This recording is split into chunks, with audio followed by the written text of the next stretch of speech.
An icon for Saint-Etienne in the 1970s, his performances saw him dubbed the Green Angel by supporters, and whilst helping his side to French League titles, he was selected to represent his country. He'd play in 3 FIFA World Cups for Les Bleus, the first of which in 1978, where they came up against hosts Argentina. We went straight onto the field from the tunnel. It was amazing.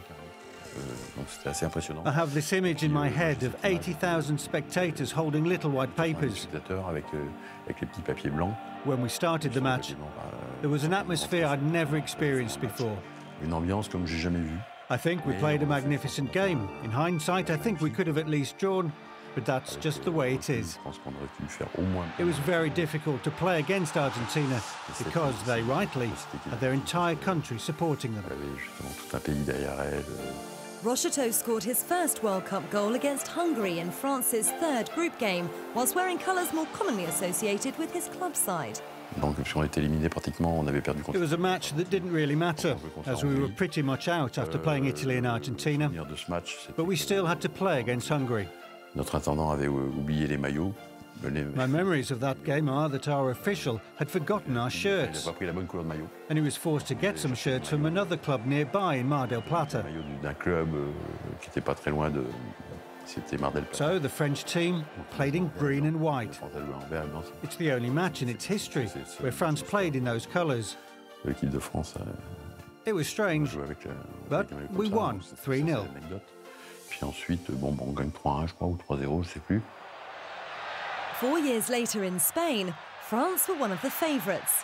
In the 2nd group stage, Rocheteau scored twice in a 4-1 win over Northern Ireland. The victory secured a place in the semi-final in Seville, where they faced Germany. For us, and when I say us, I mean the players who played in that game, there were some mixed emotions. Because it was a game which is still spoken about, it's still shown. And it's a match which has become part of the history of the French team.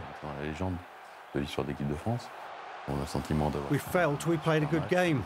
3-1 up with 15 minutes to go, on the verge of qualifying for the World Cup final. And then the Germans equalised and we went to penalty kicks. We knew the German attitude. They never give up.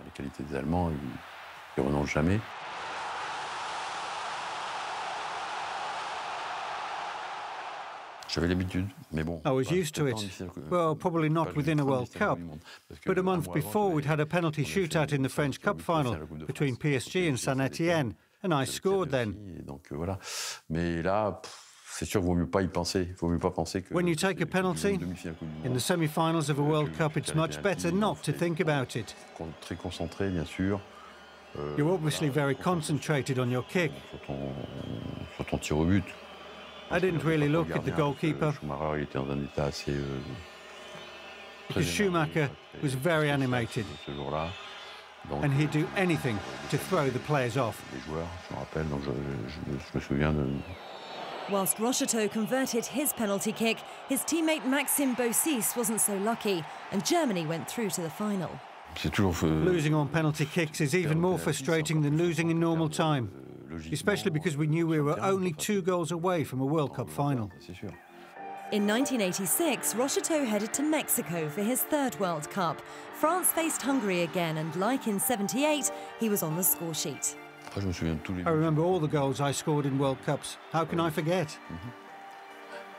And it was the match which made us qualify for the quarter-finals. It was a special generation, with Platini, Giresse and Luis Fernandez, along with Maxime Bossis, that whole group who finished their career in '86. I think the match against Brazil in the quarter-finals was one of the best matches of my generation. France were one step away from the final. Once again, Germany stood in their way, and once again, the Germans prevailed. I was frustrated because I was injured at the end of the game against Brazil, so I wasn't able to play in the semi-final. It wasn't the same feeling like we had in '82, that feeling of injustice. In '86 it was okay, the Germans beat us fair and square.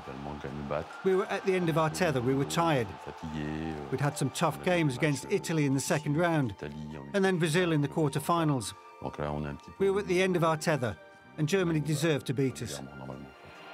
It was the last time Rocheteau appeared in French colours. I think they were my best moments. I'd had some good times with Saint-Etienne at the beginning of my career, and with Paris as well, when I won titles, including the French Cup. But my most memorable moments were in the World Cup. Because for a football player to participate in a World Cup, it's the ultimate achievement. C'est le but, quoi, c'est ce qui est le plus beau.